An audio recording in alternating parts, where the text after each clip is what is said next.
Welcome, everybody. And before we dive into today's exciting session, let's welcome our guest speaker, Mr. Amit Vashisht. He's the lead for passive products at ICICI Prudential AMC, and he has been part of ICICI Prudential since 2008 and brings with him over 15 years of rich experience across sales, business development, and digital distribution, and now ETFs. He's an engineer from NIT Kurukshetra and holds a postgraduate degree from IMT Ghaziabad. And with his leadership, ICICI Prudential AMC has strengthened its position in India's growing passive investment space. We're thrilled to have him walk us through the Nifty EV and the new age automotive ETF and the ETF FOF, two products built for the future of investing. Over to you, sir. Thank you. First of all, thank you, FYERS, for taking initiative to discuss ETF. We feel ETF is in a nascent stage in India, and we are more than happy that people are engaging on the ETF side. They are keen to understand what's all happening on the ETF as a space. So today we are going to discuss on a particular product, which is EV. That's a NFO going on. So it's on ETF and FOF both. So we're on both the platform. So today, when we're going to discuss about EV, new age ETF fund of fund, it's something which we are discussing on the day-to-day basis. Wherever you're going, whether you open any news channel, any social media, it's the only buzzword is EV. So let us go in deep and understand why people are discussing EV that big. We have seen what happened on the oil side. As a country, we are basically heavily importer of oil and we're heavily dependent on oil. We were looking for alternative from last 25, 30 years, same like us, China were looking for it. And somehow in last 15 years, we have seen there is an alternative available. And I'm sure country like India and China will do their best to grow this as a piece. Not only the developed countries, but these countries are now eager to grow this as a space. That's why a lot of advantages are offered from the government side. That the tax rebate is one of the things which you can see, which is available in the EV. We have seen the uptick in terms of production as well. Going forward, we'll discuss how this particular model is working, how this product is structured, although it's a nascent stage. A lot of investors might be thinking that how many stocks are available, what kind of portfolio it will be. So we are definitely going to discuss in detail about this.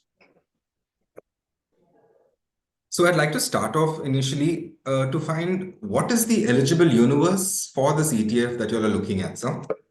Sure. So in India, Nifty 500 is what we feel is an ideal universe should be taken for, with the reason being more than 92% of the entire market cap of India is in Nifty 500. So we have taken Nifty 500 as eligible universe to filter out the EV stocks. Okay. And what is your stock selection criteria for this ETF, sir? So I would like if you can share the slide number 7, we can explain it better to the audience. Thank you.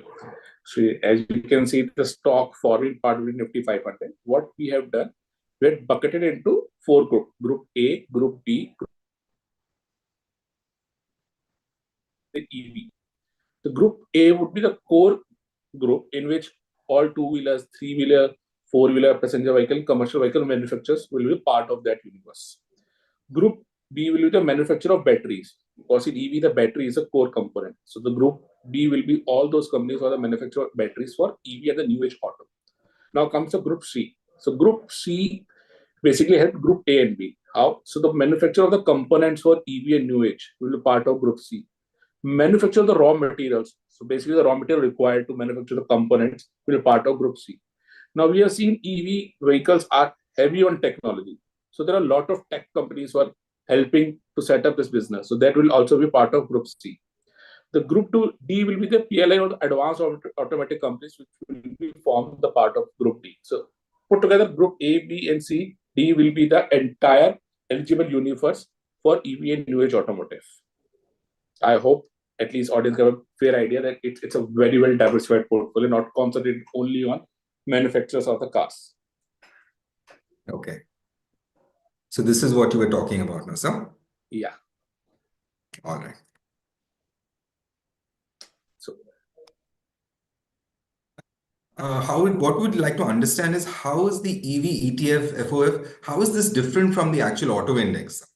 Perfect. So the slide you have shared, can you again reshare to the audience? Slide number 8.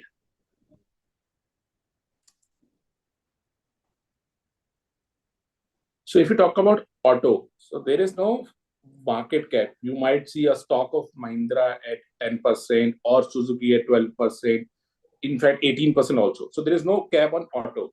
Even in current portfolio, Mahindra is more than 20% of the auto portfolio.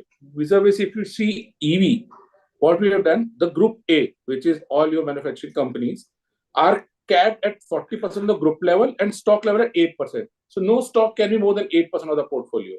So you reduce the concentration risk. Same way for group B, C, and D, we have cap of 4%. So that even a very big company who are doing multiple manufacturing should not become a heavy on this as a universe, because the core business might not be EV. So that's why this particular portfolio, you might see very well diversification. The current portfolio, if you see on the slide number 11, see, so the auto component is 28%, the passenger vehicle is 26%, IT is 14% of the portfolio, then chemical is almost 9% of the portfolio. So this is a very well diversified portfolio. You can't say it is a only hardcore auto product. You're getting the entire universe behind this. So it can be more of a broad thematic product in which we are finding companies like ITs who are supporting EVs will be part of this. We find the chemical or the raw material used to manufacture this will be part of this universe. So when you buy this as a category, you're not buying only final manufacturing product. You're involved in entire chain which will participate in this growth story. So it's a very well diversified EV universe.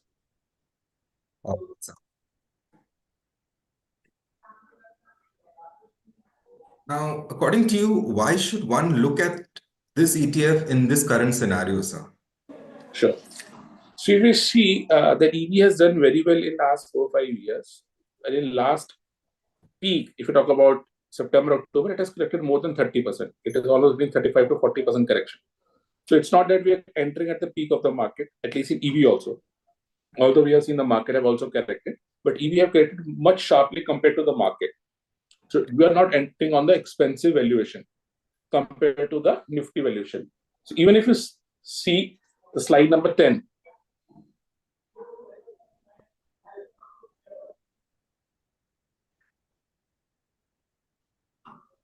see if in this even Nifty 500 P is 24, this is also very close to 26.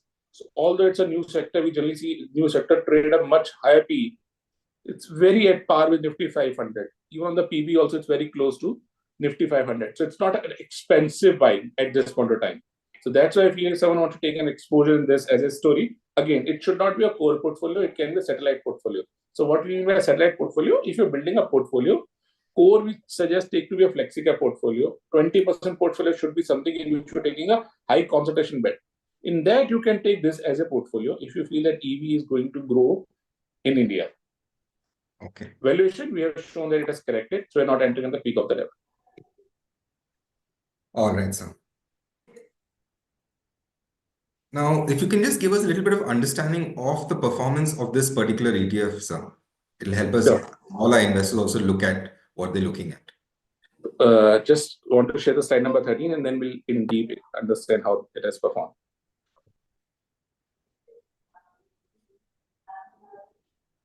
Thank you. The next slide. Perfect. So if you see in last 6 years, 5 out of 6 years, this has outperformed Nifty 500, which is clearly this performance. This year, it has underperformed because we understand the market has corrected. So we're not saying we are entering at a period in which it has done well. But if you see a trend, majority of the years, it has done pretty well compared to the Nifty 500. So this year, if it is underperformed, there's a good chance in the next 4 to 5 years, you can expect a better experience when market corrects. These kinds of sectors will do you a much, much better return. You can see the drawdown in 2021, it is almost more than 200% outperformed Nifty 500. 23, it is almost close to 200% outperformed Nifty. So when it do a run up, it do much, much better than the broad index. So the advantage of entering into this as a theme, whenever this participates, this will give you much, much better alpha than the broad-based index. And obviously, this is the nascent stage. Even today, India is not even 2% of the entire vehicle of an EV. And we have seeing by 2030 our objective to at least touch 10% of that, which is again of 500 times of what we are today. So there is a huge uptick in this as a space. And this uptick will not be participated only in the passenger vehicles, but all the component suppliers, because they also make a huge money if this uptick will happen. So if this works, the entire universe will be part of it. So that's why taking this as a sector concentration, core portfolio not more than 5-10% will give you a much better alpha if this sector does well.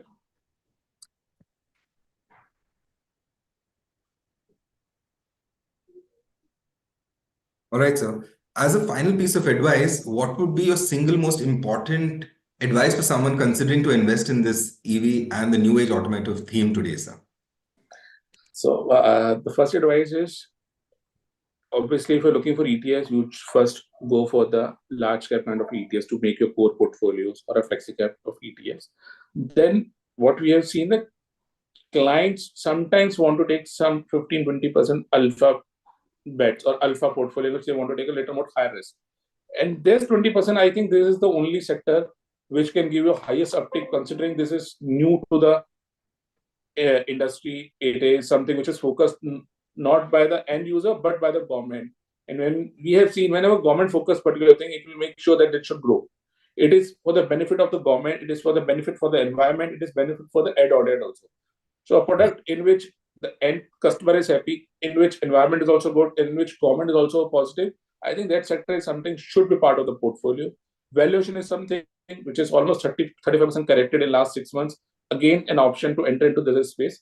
Although a lot of stocks are new and this universe might keep on growing. So the advantage entering into this, the new stock, whatever it comes, will automatically be part of the universe. You don't have to come and filter out that stock. So that's a beauty when you enter into any kind of index. Index realign its portfolio automatically. Even this index realign after every 6 months. Stock rebalancing happens every 3 months. So automatically, without putting in an effort, if you're taking this sector, this portfolio is automatically adding new stocks. And if any stocks are moving out, it will eventually move out of this portfolio. So that's the advantage if you take this as a portfolio. This is a universe which have a huge potential to grow in next 5 to 10 years. All right, sir. Thank you so much for that extremely insightful and this thought-provoking session. The EV revolution is clearly not just about cars. It's a powerful investment narrative. And your breakdown of the ETF and the FOF strategy has made it accessible for both new and experienced investors. And to all our viewers, thank you for tuning in. If you have more questions or you wish to watch this session again, the replay will be available on our YouTube Live tab. So stay tuned for more such sessions. And until next time, trade smart and invest wisely. Thank you and goodbye. Thank you.